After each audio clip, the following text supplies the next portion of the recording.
तो सबसे पहले आपको गूगल में सर्च करना है adv2026.hryssc.com। सर्च करने के बाद इस तरह का इंटरफेस आ जाएगा। आपको न्यू कैंडिडेट वाले ऑप्शन पर क्लिक करना है। उसके बाद आपको इस बॉक्स पर क्लिक करना है।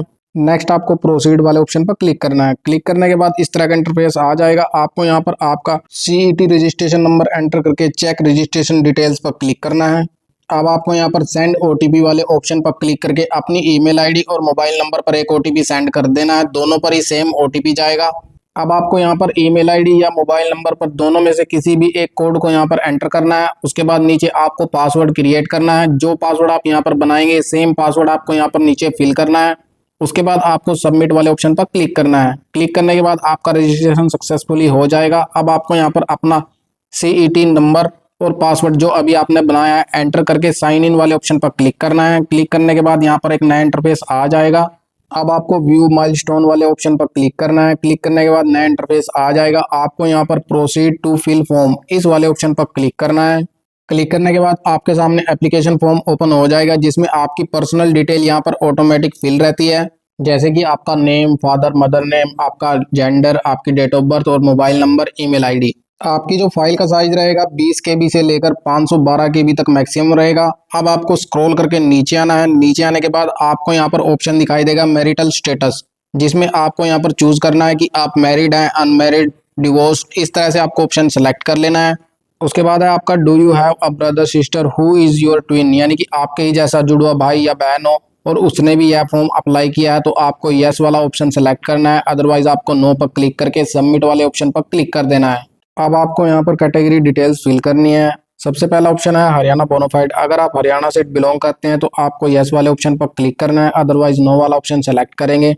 यस पर क्लिक करने के बाद आपको यहाँ पर परिवार पहचान पत्र यानी कि आपकी फैमिली ID नंबर इस बॉक्स में एंटर करना है। उसके बाद यहाँ पर domicile certificate of Haryana add details वाले ऑप्शन पर क्लिक करना है। क्लिक करने के बाद एक पॉपअप ओपन होकर आ जाएगा, जिसमें आपको यहाँ पर नेम ऑफ इशूइंग अथॉरिटी यानी कि तहसीलदार का नेम फिल करना है। उसके बाद आपका रेफरेंस सर्टिफिकेट नंबर इस बॉक्स में एंटर करना है। डेट ऑफ इशू यानी कि जिस तारीख को आपका सर्टिफिकेट जारी किया गया था वो आपको यहाँ पर सेलेक्ट कर लेनी है। डेट सेलेक्ट करने के बाद आपको चूज फाइल पर क्लिक करके अपना सर्टिफिकेट अपलोड कर देना है। उसके बाद इस बॉक्स पर क्लिक करना है और सेव चेंजेस वाले ऑप्शन पर क्लिक करेंगे।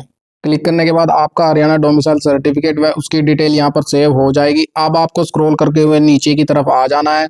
नीचे आने पर अब आप यहाँ पर देख सकते हैं कास्ट कैटेगरी, CET कैटेगरी आपकी यहाँ पर जो आपने फिल कर रखी है ऑटोमेटिक फिल रहती है। उसके बाद कैटेगरी वाले ऑप्शन पर आपको क्लिक करके अपनी कैटेगरी सेलेक्ट कर लेनी है। ऐड डिटेल्स वाले ऑप्शन पर क्लिक करेंगे। क्लिक करने के बाद पॉपअप ओपन होकर आ जाएगा, जिसमें आपको अथॉरिटी नेम यहाँ पर फिल कर देना है। उसके बाद आपको सर्टिफिकेट नंबर एंटर करना है। ऐसे ही आपको डेट ऑफ इशू यानी कि जिस तारीख को जारी किया था वह फिल कर देनी है। साथ ही आपको आपका कास्ट सर्टिफिकेट अपलोड करके इस बॉक्स पर टिक करना है। उसके बाद सेव चेंजेस वाले ऑप्शन पर क्लिक करेंगे तो आपकी कास्ट सर्टिफिकेट डिटेल्स यहाँ पर फिल हो जाएगी। अब आपको स्क्रॉल करके नीचे आना है। अब आपको यहाँ पर एक्स सर्विसमैन डिटेल्स फिल करनी है। अगर आप एक्स सर्विसमैन है या फिर आपकी फैमिली में से कोई एक्स सर्विसमैन रह चुका है तो आपको यस पर क्लिक करना है, अदरवाइज नो वाला सेलेक्ट करेंगे। नेक्स्ट ऑप्शन है अगर आपके फादर या फिर ग्रैंडफादर फ्रीडम फाइटर रह चुके हैं तो आपको यस पर क्लिक करना है, अदरवाइज नो वाला ऑप्शन सेलेक्ट करना है। उसके बाद आपकी PWBD डिटेल्स, अगर आप PWD कैटेगरी में आते हैं तो आपको यस पर क्लिक करना है, अदरवाइज नो वाला ऑप्शन सेलेक्ट करना है। नेक्स्ट ऑप्शन है आपका स्क्राइब रिक्वायरमेंट। अगर आपको किसी भी तरह की दिक्कत है, जैसे कि आप लिख नहीं सकते, आप केवल बता सकते हैं, तो आपको अपने डिटेल के साथ साथ स्क्राइब यानी कि जो आपका पेपर आपकी जगह पर करेगा उसकी भी डिटेल्स ऑनलाइन पोर्टल पर अपलोड करनी होती है और आपको सेलेक्ट वाले ऑप्शन में यस पर क्लिक करना होगा। अगर आप ठीक ठाक हैं, आप खुद पेपर देना चाहते हैं तो आपको यस वाला ऑप्शन नहीं सेलेक्ट करना है, नो पर क्लिक करेंगे। अब आपको स्क्रॉल करके नीचे आना है। किसी भी प्रकार का अगर आपके पास एक्सपीरियंस है तो ऐड डिटेल्स वाले ऑप्शन पर क्लिक करके अपनी डिटेल्स ऐड करनी है और उसके बाद सबमिट वाले ऑप्शन पर क्लिक करना है। नेक्स्ट डिटेल में आपको यहाँ पर कॉरेस्पोंडेंस मेलिंग एड्रेस फिल करना है, जो कि आपके आधार कार्ड पर मेंशन होगा। उसके बाद आपको यहाँ पर आपका स्टेट सेलेक्ट कर लेना है। इसी तरह से आपको स्टेट सेलेक्ट करने के बाद अपना डिस्ट्रिक्ट सेलेक्ट करना है। उसके बाद स्क्रॉल करके नीचे आएंगे। नीचे आने पर अब आपको यहाँ पर आपकी सिटी यानी कि तहसील का नेम फिल करना है। उसके बाद आपको विलेज का नेम सेलेक्ट करना है। उसके बाद आपको यहाँ पर आपका पिन कोड एंटर करना है। अल्टरनेट नंबर आप अगर देना चाहें तो दे सकते हैं, अदरवाइज ब्लैंक छोड़ सकते हैं। उसके बाद आपको नीचे एक ऑप्शन दिखाई देगा permanent address is same as correspondence address. अगर यह आपका दोनों सेम है तो आपको यस पर क्लिक करना है, अदरवाइज नो वाले ऑप्शन पर क्लिक करने के बाद आपको आपका परमानेंट एड्रेस यहाँ पर फिल करना होगा। एड्रेस डिटेल फिल करने के बाद आपको सबमिट वाले ऑप्शन पर क्लिक करना है। क्लिक करने के बाद अब आपको यहाँ पर आपकी क्वालिफिकेशन और एक्सपीरियंस डिटेल फिल करनी है। क्वालिफिकेशन के लिए ऐड डिटेल्स वाले ऑप्शन पर क्लिक करना है। क्लिक करने के बाद एक पॉपअप आ जाएगा जिसमें आपको यहाँ पर सबसे पहले आपकी 10वीं की डिटेल्स फिल करनी है। सबसे पहले बॉक्स में आपको यहाँ पर आपकी क्वालिफिकेशन यानी कि 10वीं का नेम फिल करना है। उसके बाद उसके सब्जेक्ट फिल करने हैं। थर्ड बॉक्स में आपको यहाँ पर आपके बोर्ड हरियाणा या फिर सीबीएसई उसका नेम फिल करना है। स्क्रॉल करके नीचे आएंगे, जिस साल आपने यहाँ पास की थी उसका साल यहाँ पर आपको फिल करना है। उसके बाद उसका रोल नंबर और सीरियल नंबर यानी कि certificate number serial number same होता है। नेक्स्ट आपको यहाँ पर date of issue of result या फिर सर्टिफिकेट दोनों में से कोई भी डिटेल्स आप यहाँ पर फिल कर सकते हैं। उसके बाद मैक्सिमम नंबर जो आपके पेपर के हैं वो आपको फिल करने हैं। जितने ऑब्टेन यानी कि आपने पास किया है उसके नंबर यहाँ पर फिल करने हैं। चूज फाइल पर क्लिक करके आपको 10वीं की डीएमसी अपलोड कर देनी है। उसके बाद आपको यहाँ पर प्लीज रिजोल्व ऑल एरर इस तरह से दिखाई देगा।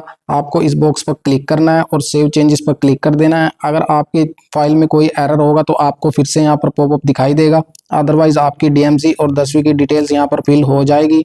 इसी तरह से आपको आपकी 12वीं आईटीआई या भी जो भी आपके हायर क्वालिफिकेशन है आपको उसकी डिटेल्स फिल कर देनी है। स्क्रॉल करके नीचे आएंगे, नीचे आने के बाद अगर आपका कोई एक्सपीरियंस है तो ऐड डिटेल्स पर क्लिक करके आप उसको ऐड कर सकते हैं, अदरवाइज आपको सबमिट वाले ऑप्शन पर क्लिक कर देना है। अब आपको यहाँ पर अपनी क्वालिफिकेशन के हिसाब से अपनी पोस्ट यानी कि नौकरी को सिलेक्ट कर लेना है। इस बॉक्स पर क्लिक करेंगे, उसके बाद ऐसे ही आपको स्क्रॉल करते हुए नीचे जाना है और अपनी वैकेंसीज को सिलेक्ट करते चले जाना है। सबसे नीचे जाने के बाद आपको सबमिट वाले ऑप्शन पर क्लिक करना है। क्लिक करने के बाद नया इंटरफेस आ जाएगा। अब आपको यहाँ पर हिंदी या संस्कृत जो भी आपका एक सब्जेक्ट किसी भी क्वालिफिकेशन यानी कि 10वीं 12वीं इनमें से किसी में है तो आपको चूज फाइल पर क्लिक करके उसकी डीएमसी यहाँ पर अपलोड कर देनी है। उसके बाद आपके द्वारा सेलेक्ट की गई पोस्ट यहाँ पर दिखाई देगी। इस प्लस वाले निशान पर आपको क्लिक करना है। क्लिक करने के बाद डिटेल्स ओपन होकर आ जाएगी जिसमें आपको यहाँ पर आपकी वैकेंसी यानी कि पोस्ट के हिसाब से अपनी क्वालिफिकेशन सेलेक्ट करनी है। उसके बाद आप जिस क्वालिफिकेशन को सेलेक्ट करोगे नेक्स्ट बॉक्स में उसी की पीडीएफ आपको अपलोड करनी होगी। अब आपको डिक्लेरेशन वाले ऑप्शन पर क्लिक करके इस डिटेल को ओपन कर लेना है। आपको यहाँ पर दिए गए ब्लैंक पर क्लिक करना है, उसके बाद सबमिट पर क्लिक करेंगे।